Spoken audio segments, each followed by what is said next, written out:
11वी 12वी science, NEET, JEE, CET, NATA अशा सर्व स्पर्धा परीक्षांसाठी नंबर 1 चा पर्याय Shri Rajlakshmi royal academy of science विटा।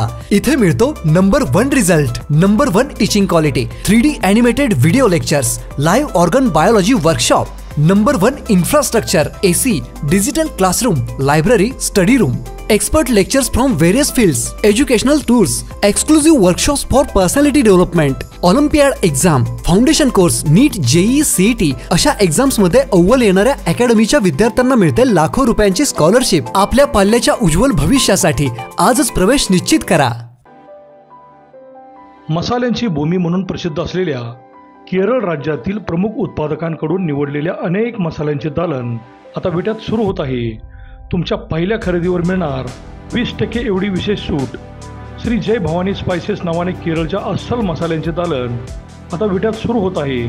चला तर मग आजच भेट द्या आणि स्वयंपाकघरातील लज्जत वाढवण्यासाठी श्री जय भवानी स्पाइसेसचे मसाले खरेदी करा। आमचा पत्ता श्री जय भवानी स्पाइसेस, सावित्रीबाई फुले व्यापार संकुल, हॉटेल विनोद कॅफे शेजारी, विटा, तालुका खानापूर, जिल्हा सांगली। संपर्क 99 95 06 28 91। नमस्कार, प्राईम न्यूजमध्ये आपल्या सर्वांचे स्वागत। सांगली लोकसभेच्या मैदानात आता खासदार संजय काका पाटील यांच्याबरोबर शिवसेनेच्या चंद्रहार पाटील यांनीही प्रचाराचे रान उठवण्यास सुरुवात केली आहे। त्यांना चांगला प्रतिसादी लाभत असताना महाविकास आघाडीचे उमेदवार विशाल पाटील यांचा त्यांनाच पाठिंबा मिळणार अशा चर्चा मतदारसंघात होत असताना विश्वजित कदम आणि काँग्रेस नेत्यांचा जोरही कमी झाल्याचे दिसत आहे। दिल्लीत आज इंडिया आघाडीची प्रचार रॅली होत असून त्यामध्ये महाविकास आघाडीचे राष्ट्रवादीचे शरद पवार व शिवसेनेचे उद्धव ठाकरे हे सहभागी होणार आहेत। त्यामध्येच विशाल पाटील यांच्या उमेदवारीचा फैसला होणार असला तरी स्थानिक काँग्रेस नेत्यांचा जोर मात्र कमी झालेला दिसत आहे। मात्र ओबीसी नेते प्रकाश शेंडगे यांनी वंचितकडून मला उमेदवारी मिळाली आहे, सांगलीतील मेळाव्यातील कार्यकर्त्यांनीही हात उंचावून मी उभे राहावे यासाठी कौल दिला आहे। त्यामुळे जर प्रकाश शेंडगे यांनी अर्ज दाखल केला तर त्याचा फटका कोणाला बसेल हे पाहणे महत्त्वाचे ठरणार आहे। तसेच विशाल पाटील यांचा आज काय निर्णय होतो यावरही बरेच काही अवलंबून आहे। आणि विशाल पाटील यांना जरी दिल्लीतील पक्षश्रेष्ठींनी थांबण्यास सांगितले तरी ते आणि विश्वजित कदम यांच्यासह जिल्ह्यातील काँग्रेस नेते काय निर्णय घेतात यावरही बरेच काही अवलंबून आहे। पण जनतेत मात्र महाविकास आघाडीतील नेत्यांच्या उमेदवारीच्या निर्णयाने प्रचंड नाराजी असलेली दिसली।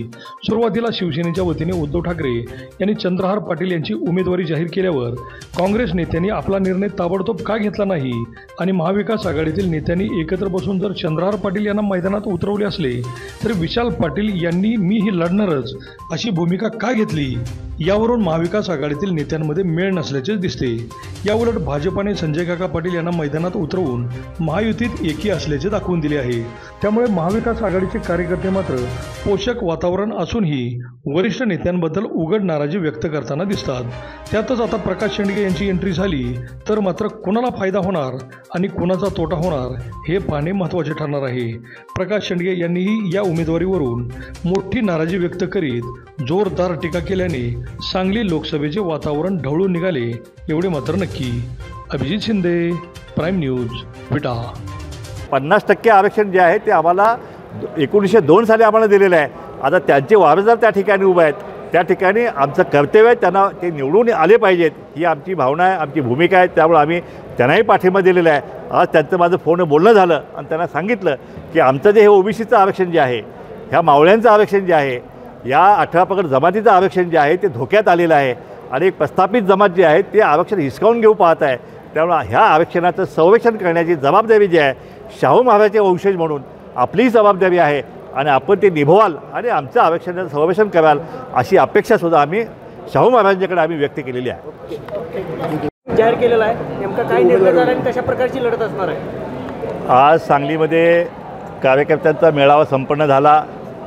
या ठिकाणी कार्यकर्त्यांना त्या ठिकाणी मी स्पष्टपणे विचारलं की मला पक्षाने तिकीट दिलेलं आहे, वंचित बहुजन आघाडीचा पाठिंबा मिळालेला आहे, पण कार्यकर्त्यांनी जो पण मला तिकीट देत नाही आहे तो पण मला उभा राहण्याची ऊर्जा जी आहे त्या ठिकाणी प्राप्त होणार नाही।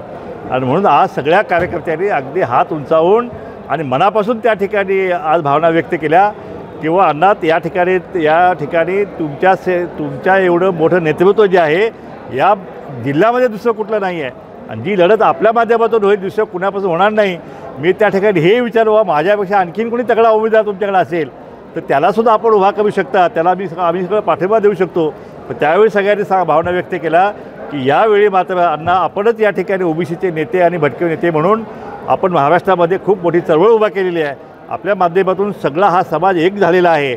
आता समाजाला दवेस्त मिटलेले आहेत आणि त्यामुळं एक 60-70% वोट बँक जी आहे ती या जिल्ह्यामध्ये तयार झालेली आहे. या जिल्ह्यामध्ये भाजप जे आहे भाजप पहिल्यांदाच पराभवाच्या मानसिकतेत गेलेली आहे. मोदी लाट आता शिल्लक राहिलेली नाही आहे. त्या ठिकाणी जो मंदिराचा विषय झाला त्याचा इम्पॅक्ट या ठिकाणी या जिल्ह्यामध्ये नाही आहे. दुसरीकडे शिवसेनेकडं एक कच्चा उमेदवार म्हणजे एक पहिलवान उमेदवार जो आहे म्हणजे चळवळीतला एखादा नेता त्यांचा असता तर गोष्ट वेगळी होती, पण शेवटी बाहेरून एखादा पहिलवान त्यांना त्या ठिकाणी आणावा लागलेला आहे. अशा प्रकारे शिवसेनेचा उमेदवारसुद्धा कच्चा उमेदवार लागलेला आहे. त्या ठिकाणी काँग्रेस पक्षाचं तर तिकिटाची धडपड सुरू आहे. म्हणजे अजून त्याला तिकीट कोण देणारं मला माहीत नाही आहे, पण तिकिटाची वणवण जी आहे दिल्लीपासून इथंपर्यंत सगळं खेपा घालून झाल्या, पण अजूनपर्यंत काय त्यांचा उमेदवार जाहीर होण्यात झालेला आहे. मी तर त्यांना सांगितलं की तुम्हाला आता ही एवढी वाईट अवस्था काँग्रेस पक्षाची यापूर्वी कधी या जिल्ह्यात नव्हती, कारण हा वसंतदादांचा जिल्हा काँग्रेस पक्षाचा बालेकिल्ला जो आहे. काँग्रेस पक्षाच्या उमेदवारासाठी आम्हीसुद्धा 2 पावलं मागे यापूर्वी आम्ही गेलेलो आहेत आणि म्हणून या ठिकाणी जर काँग्रेसला तिकीट मिळत नसेल तर मग आता त्यांनी आम्हाला पाठिंबा द्यावा आणि जर आम्हाला पाठिंबा दिला तर भविष्यात या ठिकाणची काँग्रेस आहे, त्यांचे कार्यकर्ते आहेत, त्यांचे नेते आहेत, त्याच्या पाठिंबाकडे ठामपणे जसं आम्ही जतमध्ये उभा राहिलो त्यांनी मला जतमध्ये पाठिंबा दिला होता तशा प्रकारे इथं त्यांनी जर मला पाठिंबा दिला तर नक्कीच या जिल्ह्यातली काँग्रेस आणि कार्यकर्ते जे आहे ते जिवंत ठेवायचं काम जे आहे ते आम्ही करू. नाहीतर या जिल्ह्यामध्ये काँग्रेस जी आहे ती संपली म्हणून या ठिकाणी समजा आणि ते अतिशय वाईट असेल या जिल्ह्याच्या राजकारणासाठी. या जिल्ह्यामध्ये जर विकासाच्या दिशेने बघायचं गेलं तर गेली 40 वर्ष ज्या समस्या आहेत त्या आहे तशाच आहेत. एकही प्रश्न या जिल्ह्याचा सुटलेला नाही. बेरोजगारांनी कुणाकडे जायचं हे कळत नाही आहे आणि जे काय ते जे प्रस्थापित जे आहेत या ठिकाणी 4 वेळा मुख्यमंत्रीपद, उद्योगमंत्रीपद, 8-10 वेळा या ठिकाणी खजान्याची चावी म्हणजे अर्थमंत्रीपद या ठिकाणी आलं तरीसुद्धा या जिल्ह्याला एकही प्रोजेक्ट ना महाराष्ट्र शासनाचा ना केंद्र शासनाचा या ठिकाणी या प्रस्थापित नेत्यांना आणता आला. प्रत्येकजण निवडून यायचं आणि स्वतःच्या संस्था म्हणजे कारखाना असेल, दूध संघ असेल, कॉलेज शाळा असतील ह्या कशा वाचवायच्या आणि जिल्हा परिषद कशी जिंकायची, पंचायत समिती कशी जिंकायची, ह्या कारखान्याची निवडणूक कशी जिंकायची ह्याच्यातच त्यांचे 5 वर्ष जातात. त्यामुळे या जिल्ह्याच्या प्रश्नांच्याकडे आज जत पूर्व भाग जो आहे तो आज पाण्यासाठी टाहो फोडतो आहे. कुणाकडे वेळ नाही त्याच्याकडे लक्ष द्यायला. मी आमदार झालो 2 वर्षात त्या ठिकाणी जतच्या पश्चिम भागामध्ये पाणी आणून दाखवलं कृष्णेचं आणि त्या ठिकाणी आज तिथं कॅलिफोर्निया झालेल्या आहेत, डाळिंबाच्या बागा फुललेल्या आहेत, द्राक्षाच्या बागा फुललेल्या आहेत. त्या ठिकाणी आज पवनचक्क्यांचं झालं 2500 पवनचक्क्या त्या ठिकाणी माझ्या काळात मी आणलं. त्याच्यानंतर मात्र त्या ठिकाणी एकही पवनचक्की आली नाही. त्या ठिकाणी पाणी पुढे गेलेलं नाही आहे आणि म्हणून या भागाकडे जे आहे या दुष्काळी भागात जो आहे या जिल्ह्याचा त्याच्याकडं कुठल्याही प्रस्थापित नेत्याचं या ठिकाणी लक्ष नाही आणि म्हणून या ठिकाणी आज आपल्या मेळाव्यामध्ये माझ्या उमेदवारीवरती आज सगळ्या कार्यकर्त्यांनी शिक्कामोर्तब केलेलं आहे आणि त्यामुळं आता सगळ्या प्रत्येक तालुक्यामध्ये आमचे दौरे सुरू होतील. प्रत्येक गावागावामध्ये आम्ही जाऊ आणि त्या ठिकाणी ओबीसी आणि बहुजन जे आहे आमचे त्यानंतर मागासवर्गीय जे आहे बांधवांना आम्ही साथ घालू. या ठिकाणी आरक्षणाचा महत्त्वाचा मुद्दा आहेच आहे, पण विकासाच्या प्रश्नावरसुद्धा या ठिकाणी कुणीही काय केलेलं आहे. मी जर लोकसभेत गेलो तर मात्र या जिल्ह्याचं जे आहे सगळे प्रश्न जे आहे कारण मला कल्पना आहे त्या ठिकाणी मी ज्यावेळी जतमध्ये पाणी आणलो त्यावेळी हा मराठा, हा धनगर, हा दलित असं बघितलं नाही. सर्वसमावेशक असा विकास जो आहे तो मी केलेला आहे. आमचे वडील शिवाजी बापू शेंडगे त्या ठिकाणी कवठेमहांकाचं नेतृत्व केलं, मंत्रिपद केलं, त्यावेळीसुद्धा कधी असं जातपातीचं राजकारण त्यांनी केलेलं आहे, सर्वसमावेशक राजकारण केलेलं आहे. त्यामुळं आम्ही जे आहे विकास केलेली माणसं आहेत. विकास म्हणजे काय असतो, कसा करायचा असतो. 550 बंधारे जे आहेत ते जतमध्ये मी दिले आणि सगळा जत तालुका जो आहे तो पाणी त्या ठिकाणी पाणी आणलं आहे मी.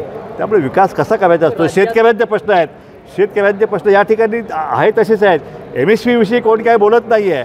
दुधाचे भाव आंदोलन होत आहेत पण त्याला भाव नीट मिळत नाही आहे. हे सगळे शेतकऱ्यांचे प्रश्न आहेत, विद्यार्थ्यांचे प्रश्न आहेत, कष्टकऱ्यांचे प्रश्न आहेत. हे सगळे प्रश्न घेऊन जे आहे या निवडणुकीला मी सामोरे जाणार आहे. राज्यात किती या ठिकाणी या राज्यामध्ये जवळपास 22 मतदारसंघामध्ये ओबीसी बहुजन पार्टी आमची निवडणूक लढणार आहे.